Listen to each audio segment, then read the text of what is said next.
தமிழக ஆளுநர் RN ரவி அவர்களை தளபதி விஜய் அவர்கள் நேரில் சந்தித்து புகார் ஒன்றையும் கொடுத்திருக்காரு. என்ன விவரம் என்பது குறித்து எந்த ஒரு வீடியோவில் பார்க்கலாம்.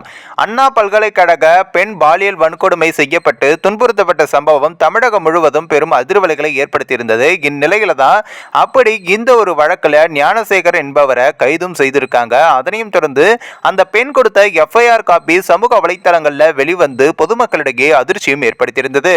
காரணம், பெண்களுடைய பாதுகாப்பை காக்க வேண்டியது காவல்துறையுடைய கடமை. அப்படி இருக்கும் பொழுது அந்த காவல்துறையிடம் கொடுத்த புகாரே வெளிவந்து அந்த பெண்ணுடைய முகவரி, பெயர், மொபைல் எண் போன்ற பல விவரங்களும் சமூக வலைத்தளங்கள்ல வைரலானது.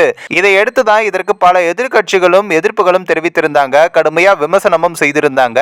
தமிழக அரசு அப்படி சட்ட ஒழுங்கா பாதுகாக்க வேண்டும் அப்படின்னு பல விஷயங்களை முன்னிறுத்தியிருந்தாங்க. இந்த நிலையில தான் தமிழக வெற்றி கழகத்தினுடைய தலைவர் விஜய் அவர்கள் அவருடைய சமூக வலைத்தள பக்கங்கள்ல அறிக்கை ஒன்றையும் வெளியிட்டிருந்தாரு. இதனையும் தொடர்ந்து தமிழக ஆளுநர் RN ரவி அவர்களை நேரில் சந்தித்து அவருடைய குறைகளையும் சொல்லியிருக்காரு.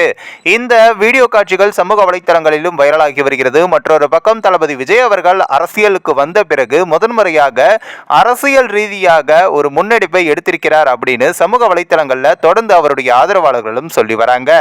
இந்த ஒரு வீடியோ குறித்து உங்களுடைய கருத்துக்களை நீங்க மறக்காம கமெண்ட்ஸ்ல சொல்லுங்க. நம்ம ஏஷியாநெட் நியூஸ் தமிழையும் தொடர்ந்து ஃபாலோ பண்ணுங்க.